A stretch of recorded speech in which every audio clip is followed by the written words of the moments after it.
Hello, everybody in YouTube land. I'm here with Caps. That's him. This is Five for Talking Hockey, the unofficial hockey podcast of the world. Hello. He's here. Are you sipping on anything? Just water. Just water today? Yeah, water. It's in your sponsor of Five for Talking. So we're just gonna jump into this one a little off season. You got some questions, right? Yeah, I'm just gonna. We're about 3 weeks now removed from free agency and those trades, and I just want to know if you feel the same as you did a couple weeks ago about how you think this team, this Leafs team, will do next year. Okay, so I'm gonna rephrase that question for myself, or I'm gonna ask you it in a different way.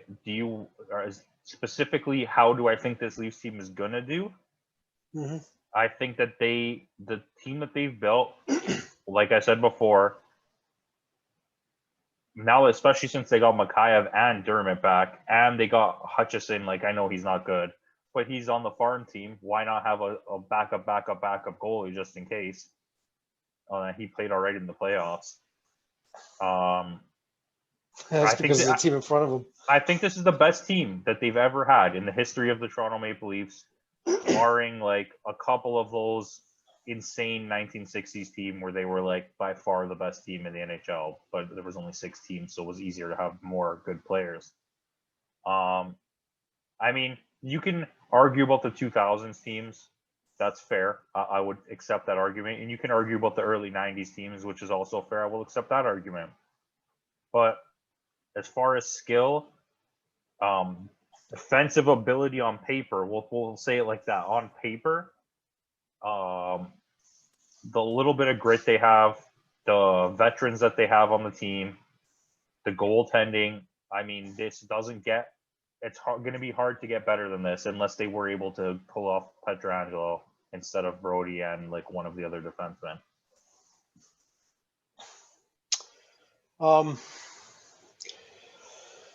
I think Kyle Dubas is a cap genius with what he did. But in terms of the moves that he made going into next season, I'm a little worried. When I look at it, are they harder to play against? Yes. Are they older? Yes. Are they slower? Yes. You have your skilled guys up on the first 2 lines, but those last 2 lines, VC has, I don't know, he hasn't proven himself in a while.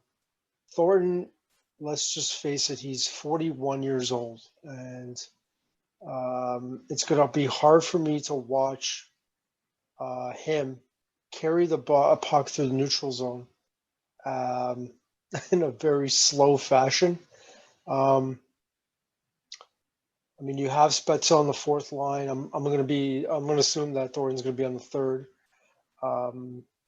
I think Spezza did all right last year. Wayne Simmons has not had a good season since 2018.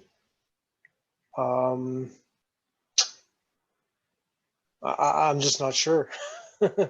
There's reports coming out that TJ Brody was only good because he was with Mark Giordano. That's pretty harsh. I think that's pretty harsh to say. I think Mark Giordano was good because he was with TJ Brody. Okay, well, I gotta be honest. I think you're right. I don't think Giordano was good because of Brody, but I still, after everything that we've seen him do, he won a Norris last year. Giordano. Did he? That's a good question. Okay, either way, I've never once, and I still do not consider Mark Giordano as one of the elite defensemen in the NHL. Mm-hmm. He's good. I think he's got a great partnership with TJ Brody, and I think that's and that team, as far as an overall team goes, I know we're getting off subject, but Calgary's nothing crazy, but their top lines and the power play unit that they put out is amazing. Yeah. And he They plays gel on, well together. he plays on all of those. So of course Yeah. he's going to get points. To Yeah. me, he's a great point getting defenseman, and he has a solid defensive ability and he can hit, but he's not anywhere near the caliber of like a Brent Burns or something like that. Yeah. Anyways, I digress from my conversation. No, it was a good point. I mean, we were talking about TJ Brody, and my next point was Zach Bogosian. He was like a minus player up until last year, maybe with the exception of a couple of years. But he played with Victor Hedman and he held his own. And obviously the team won the Stanley Cup, but obviously that was a really pretty damn good team. So like back to my original point, are they harder to play against? Yes. Do I think that they have the ability to win the Stanley Cup? I'm just not so sure. I mean, Thornton came out saying that he feels that this team is good enough to win the Stanley Cup.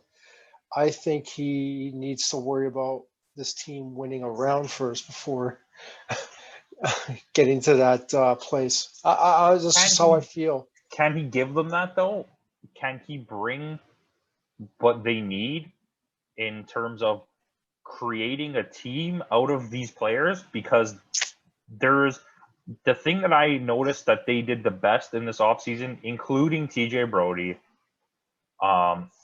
is they brought in all guys who have some sort of experience behind them. They've been to the playoffs, they've been in the league, they know what it takes, they played in a different era of the league.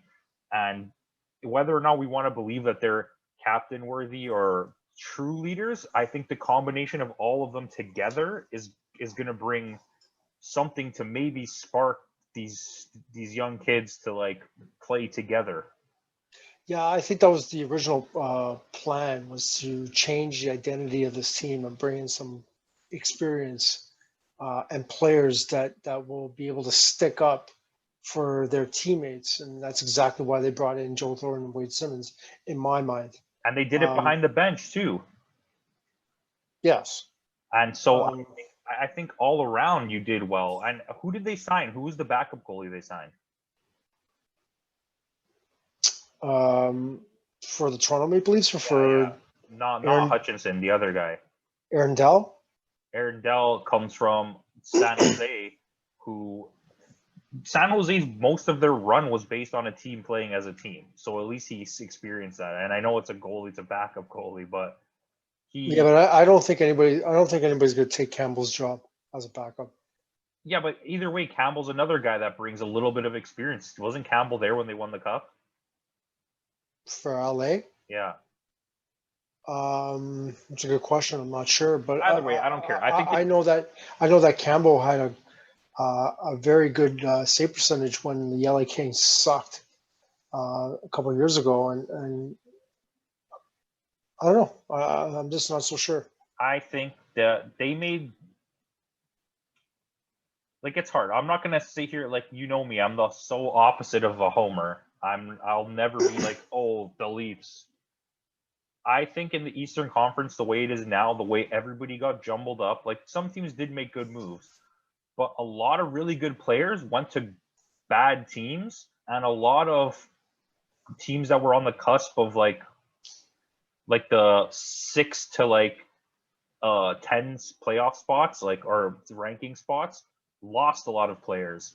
So now you just have, instead of having a bunch of okay good teams and then bad teams, you just have a whole cluster fuck of okay teams, which benefits the Leafs because you could beat all of those teams. Florida has nothing now.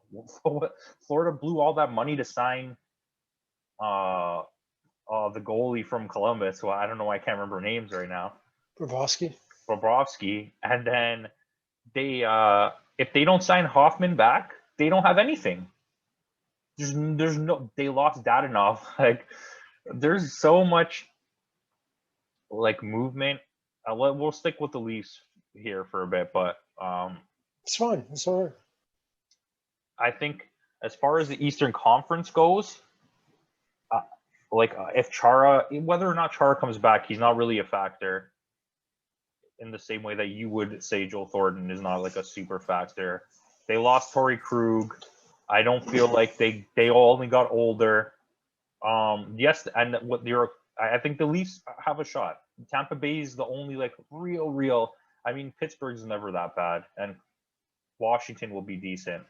The Leafs have a shot. I don't think they'll win the cup, but I could honestly see some way they fluke it out and make it to the finals and then get obliterated in the finals. But I was watching an interview and they had Brian Burke and they asked him just as before they signed Joe Thornton, and they asked him like, what do you think about Joe Thornton going to Toronto? And he said something to the effect of, why would I want to sign Joe Thornton when I already have Jason Spezza that can bring that kind of experience? And I was thinking about it, and he brings up a good point. But on the other side, I was like, is too much experience a bad thing? No. And he's not an unskilled player. He still has all of his skill. The problem is he just doesn't have the athleticism anymore. So my question to you is do you think that position, that third line center position, would have been better given to an up and comer that they could have signed and actually can benefit from Jason Spezza's experience, and then still have that speed and that skill that Joe Thornton obviously doesn't have at this point? I think you use those two guys, specifically Spezza and Thornton, and you use them to groom everyone else you have. You have one season of these guys. You know what I mean? If next season, like let's just say Spezza and Thornton come back next season, they're going to be worthless. I'm sorry to say, but at that point, now you've gone too far. Like, yeah, I know Yager played for a long time and he got really slow, but Yager is like someone that you put in a category with the greatest players who ever played hockey. So there's a whole different ballpark for me. Thornton is the best playmaker, like I said, probably of this whole generation, arguably. Obviously, there's other great players. You could put him in the argument. And I think what he brings is special. I think what you were saying about that the team got slower, I don't think it got slower. I think it just, the athleticism has shifted now to more of a balance rather than just being speed, and then a slow line. Now it's like speed, medium. And I'm okay with that. I'm fine. And I think in those situations, in the opposing zone, late game faceoffs, or in your own zone late game faceoffs, that's where you put Thornton and Spets out there. You don't need them to skate down the ice and get breakaways. They're going to be the guys that move the puck, hopefully to the speedy guys. But obviously, I understand people's fears of the team getting older and slower, but we didn't really get that much older. I mean, Wayne Simmons is not like ancient, and he can still contribute. Like I said it in one of the older episodes, if you put him in the right situation with someone who can give him the puck, he can shoot. He's a goal scorer. He'll score goals. He has to be there. I agree with you where I don't think he has the ability to create on his own anymore. But in the right situation, he can score goals. I think that was part of the reason why he was brought in. Obviously, I think for sure, and he's tough as nails. Yeah. He's not here to like fluff around. No. What about the defense? I think defensively they're better. I don't think physically they're better. I mean, Bogosian brings a little bit. And they still have Muzzin. You still have Muzzin. I think the defensive balance is much better. Where it's like I don't even want to reference it, but I'm going to. In NHL, you would put like an offensive defenseman or a two-way. You would have two-ways, or an offensive and a defensive. And I think with Riley and Brody, if they play together, that's a two-way and a two-way. And then Muzzin's playing with like Dermott or Hall, that's an offensive and a defensive. Like, you know what I mean? They've kind of balanced themselves out a lot better. I don't really know if they definitely you have to agree, they got better on defense. But did they get tougher on defense? I don't really know. And I don't mind. Who plays the bottom pair? I would say Bogosian. It's a tough. Okay, that's a tough one. And I want to hear your answer after, but I'll just tell you right now. I would say between Bogosian, Dermott, and Lettinen. I don't think, unless barring injury, that Sandin plays a minute in the season. Yeah, I don't think they want to waste that contract. I don't know too much about Lettinen. Neither do I, but apparently he's really good. Apparently, yeah, that's what I hear too. Apparently, he's really good. He's still is gonna have to make that adjustment from the KHL Yeah. and that smaller ice to this, to the NHL. If I had to guess, obviously the first pairing is going to be Brody and Riley. In I my think so. eyes, a lot of people still think that Brody is going to be playing with Muzzin, and I don't think I was so. like, okay. And I think- Bogosian was going to play I with don't think you're- Riley. I don't think you're paying money to do that.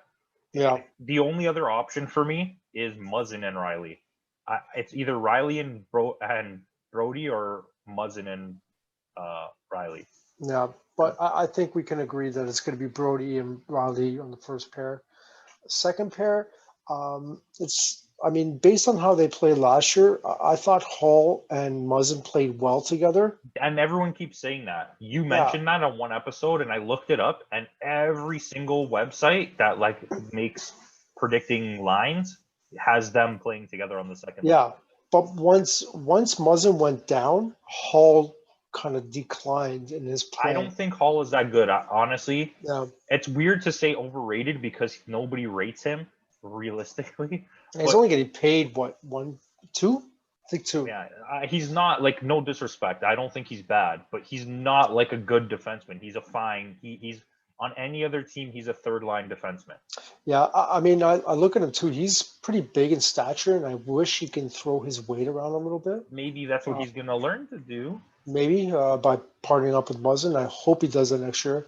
But that last pairing is like I have no idea. Like, And it's going to be it's going to be a competitive. It's going to be competitive between Bogosian, Dermott, and Lettinen. Obviously, yeah. So we agree on that. At least. I don't think Sandin's going to be playing at all. I think Sandin needs to build up his body a little bit. I think he's a little too small. He got run over a few times last year. I don't think Timothy Liljegren is ready yet. Okay, so that's what I was just going to ask you. So realistically, we can agree that if anybody has to come in, it's definitely not going to be Liljegren. It'll be Sandin over Liljegren any day. Yeah, and I don't even think that Liljegren is going to be that seventh defenseman because they already have 7. No. It's gonna. Sandin's gonna be an 8th defenseman, in my opinion. Yeah, Liljegren's not. Liljegren's not even making the Leafs this season. But he's still young, and so is Sandin, and I'm okay with them not playing it because it also benefits you when it's time to re-sign.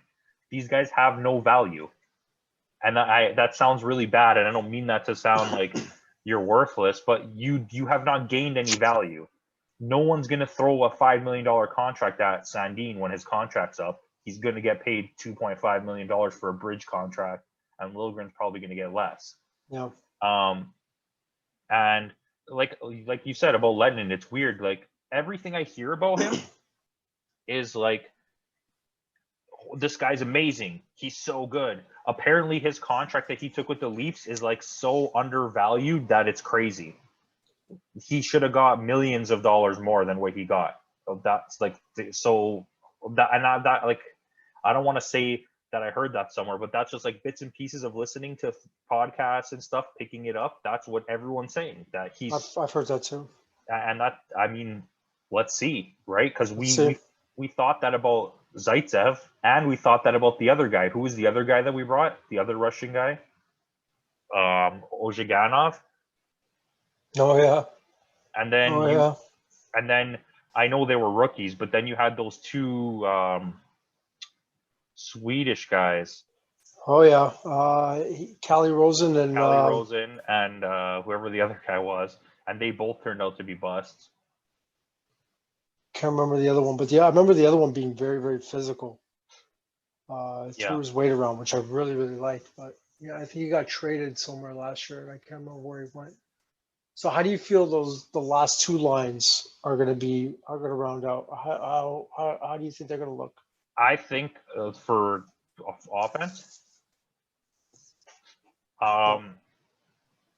weirdly, like I honestly think that they're gonna go with those lines that we thought were really weird, and the third line is gonna be a weird scoring line rather than like a slow the pace down line, and it's gonna be Thornton, Kerfoot, and Mikheyev. And then the fourth line is going to be Simmons, Spezza, and whoever slots in there, Robertson or whoever. Sorry, I gotta sneeze. Double please, go for 3. So Mikheyev, you're putting Mikheyev on the third line. So who moves it to second? The second line is Hyman. Wait, where did I get lost here? Who am I missing on this team? So I was thinking Mikheyev is going to be playing with Nylander and Tavares. And, give me a sec first line is going to be Hyman, Matthews, and Marner, which means to me it's going to be the third line. I think is going to be Kerfoot, Thornton, and Simmons, and the fourth line is probably going to be VC, Spezza, and I'm going to take a huge guess here. I think it's going to be Barabinov. This is the best site that I use, but I actually, this makes sense because I did forget about a player. It's Hyman, Matthews, Nylander apparently, like Mikheyev, Tavares, Marner, Robertson, Kerfoot, Simmons, and then VC, Thornton, Spezza as the last line. I don't see Robertson making the line. I don't either. I see him making the Leafs. He's going to play. So, eventually, yes, but I just don't see him. To me, I see it's going to be Thornton, Simmons, Kerfoot. I think you're right on that. And then the last line is going to be VC, Spezza, and whoever. Yeah. Like they're going to play VC. I can already see it. I feel like they're very confident in him. And like I said, he came into the league like very highly touted. He won the Hobey Baker as the best player in college or university hockey, and was supposed to blow up on the Rangers. I remember like opening packs of cards that year, and Jimmy Vesey was one of the top guys. If you hit a Jimmy Vesey autograph, it was like, oh, it's going to be worth so much money. I think he's going to be. I think he's going to play well for that team. I think he's going to be okay for the role that he's going to be playing. But we'll see how it goes because there's just a lot of guys just coming into the team that we just don't know. We just don't know how they're going to turn out. I agree. So I hope it's for the positive. I hope it works out. That seems fair. I don't really have anything else. You have anything else? All right, let's wrap up this Leafs Talk episode, guys. Thanks for watching. 5 for talking. Like, subscribe, comment. Let us know what you think in the thing below where you type. Peace out.